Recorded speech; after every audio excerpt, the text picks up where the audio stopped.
Hey, are you guys having a phenomenal time at rally? This has been one of the best rallies that we've had in a long time, and I am just so honored to be able to share with you guys on today. So, I want to talk to you guys a little bit about the heart, okay? I put on my cute little shirt, y'all see that? So, I want to talk a little bit about the human heart. You know, the human heart is one of the most important muscles in the body. I would even say it is the most important part of the body. That's my opinion. So, when the human heart stops, it first affects the brain. And if it doesn't start back to work, in 3 to 5 minutes after, you will more than likely die. So today I've been tasked to talk to you about a different type of heart. But it has some of the same type of functions as the regular heart. And that's the heart of Premier. So when you think about the heart of Premier, what comes to mind? How would you describe the heart of Premier? I'm so glad you asked me. So when I think about the heart of Premier, I think about that jeweler who's going through something in her life. Her child, a family member, has been hospitalized and sick, and the people from Premier call her, pray for her, surround her, give her love, help her financially. That's the heart of Premier. I think about the person who's lost a loved one and they get that call from Premier. That's the heart of Premier. I also think about the prayer team that we have. Who has a company that prays about every single decision that's made? Can you go anywhere else and get that? That's the heart of Premier. I'm going to pause for 1 second, and I want you guys to watch this video that my Premier sister, Shalisa Hagan, made, where she gives you a little bit about the heart of Premier. So I booked a jewelry show with 2 young girls. One was in high school, one was in college, and they were sisters. And I was so looking forward to it. They were a new booking, and you love that. In the meantime, what ended up happening was the older girl, Ashley was her name, that was in college. She had a car accident over the Thanksgiving weekend. It was a rainy night, car went off the road, and she had an accident, and it took her life. So the hostess was pretty alarmed as to what to do with the jewelry. She had never met the family, and she was like, what do I do with this jewelry now? And I was like, well, just hang on to it. I'm gonna call the mom, I'll get the jewelry, and I'll take it to her. And so I did that. I got the jewelry, I held on to it, I made a phone call to the mom, and she said, I didn't know if you had heard that Ashley had passed away. I didn't know if you had heard. And I told her, I said I had heard. And I said, I'm so sorry. And she just said, your little postcard that you send out that says, you know, here's the jewelry show date, is on our refrigerator. And then what she asked me as well, would I not give away the show date? I was astounded. I was like, what? I was just like, you don't have to have the show. It is okay. And she's like, no, I'm probably going to use it as an opportunity to get the girls together, to come around her younger sister, and just to celebrate basically Ashley's life. And this was something she wanted to do, and she wanted to still honor that. I was astounded. You know, people normally cancel for their dog, like something is stove. And I was like, I'm kidding, she just lost her daughter. And it just, I don't know, at that moment I was like, this is right where I'm supposed to be. God has called me to be the hands and the feet and heart of Premier, and to show them what it's like, that it's more than just jewelry. And so as we got closer to the date, she called me back and she said, we are going to do this thing. I've invited everyone. You don't even have to worry about invitations and nothing. I've invited everyone. So we had this show in January, and when she told me that night that we were expecting about 50 ladies, I thought, that's not going to happen. She doesn't understand. 50 people don't show up for a jewelry show. So I got there, I set up the jewelry, the ladies came in, and I was astounded. Lady after lady came in through the door. And I was able to say, that's what I'm here for tonight. That's what I'm here is to serve. I mean, if you all look at a piece of jewelry, that's great. And if you don't, it's okay. And I had never ever said that in any show before that. It really wasn't about that night. It was about healing of their hearts. And they came not in the door that night to see Premier jewelry. They really didn't. They came to honor Ashley. My jewelry was set up. They looked at the jewelry. They bought jewelry. They bought more jewelry than you can even imagine. And I did not even have to sell. I did exactly what Amy Corner said. Served. And just over the years, especially as I start my 16th year, service is at the forefront of my business. It's who I am. And I think the thing that I love the most is I get more opportunity than many would to serve through this business. It's more than just jewelry.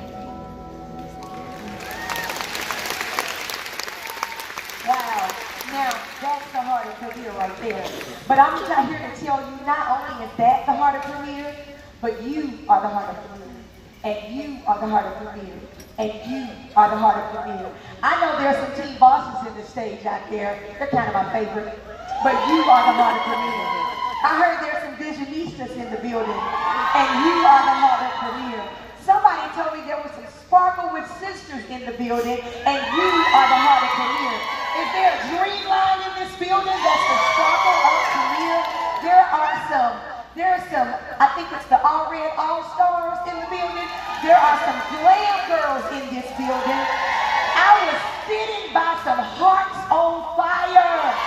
You are the heart of Premier. But let me tell you, Premier needs you now more than we've ever needed you before to be the heart of Premier. To keep this muscle pumping like it has never pumped before.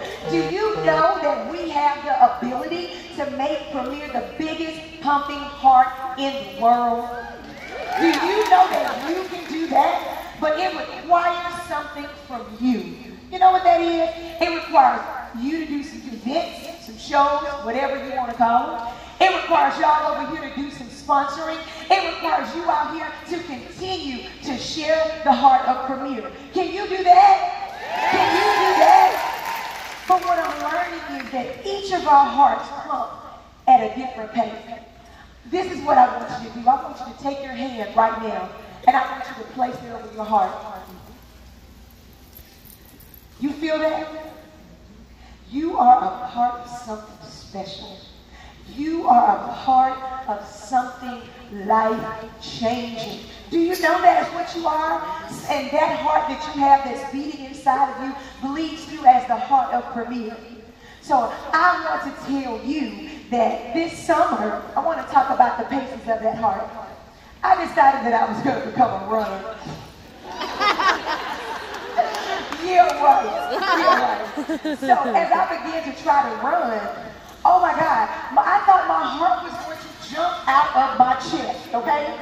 So I had to realize that I have to set a pace and give my heart the opportunity to adjust, right? Same thing in this business. Now, I know that many of you are natural runners. You take off running and we can't catch you. Where's Gina Gavot, like Jim Kelly? Well, they is running, okay? And look, I was like, gosh, I got to catch up to where they are. But let me tell you, what I've learned is you have to set your own pace. You have to set your own pace. But you know what? In the midst of setting the pace, you cannot stop running. You cannot give up. Because some of us need a little bit more processing time than others. Because when I started to run, I realized I needed a lot more processing time than other people do. But you don't give up and you don't stop. You keep moving at yours. Now let me ask you a question. In the last year, how many of you stopped running because you felt like you couldn't keep up with the pace? Guess what? Set your own pace. Work it as you would like to work it. Run your own race. So I want to tell you guys a little story. Can I tell y'all a story? Sure. So there were these 3 frogs. And I'm going to name them, how about Tick, Tack, and Tag? Am I going to remember that? Tick, Tack, Tag. That's what we'll work with, okay? That's what we'll name them. And every year, they went out and they did this race, okay? They had to climb this huge wall that nobody was ever able to get to the top because the wall was so steep. So they went out and they began to do their race. As they were running their race and they were climbing their wall to the top, there were all kind of people surrounding them that they thought were going to be there to cheer them on. Because you know when you get ready to do something in life, people are always surrounded and say, what's she fixing to do? What's she about to do? So they surrounded them to see what it was that they were getting ready to do. And as they climbed the wall, there were a bunch of naysayers around them that kept saying, you're never going to make it to the top. I've seen people try to climb this wall many times before, and nobody has ever made it to the top of this wall. So they climb and they climb. So Tick, Tack, and Tag, right? So Tick, he makes it about a fourth of the way up, and he cannot deal with the negativity and the things that people are saying around him, so he falls off the wall.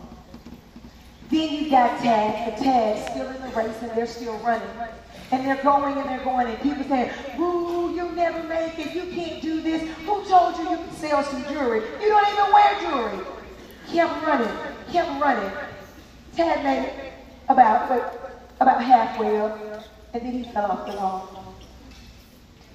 But Tag kept running, and he made it all the way to the top of the wall. People said that it couldn't be done, and it hadn't been done before.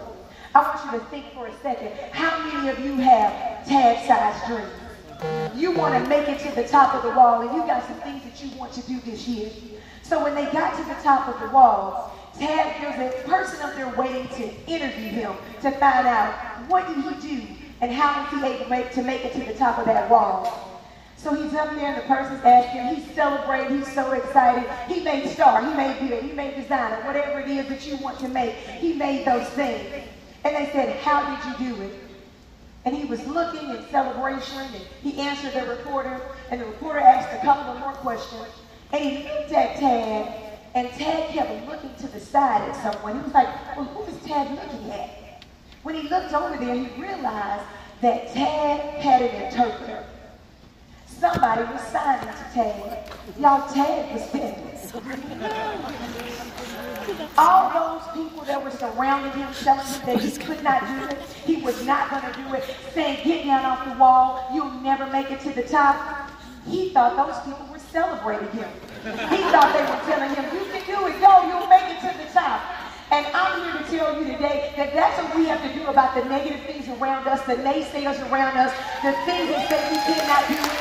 We have got to put on our noise canceling devices, and we have got to keep climbing that wall to get to the top.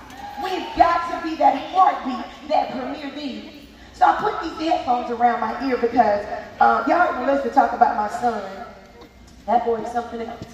But he's an athlete, and he plays football and he wrestles.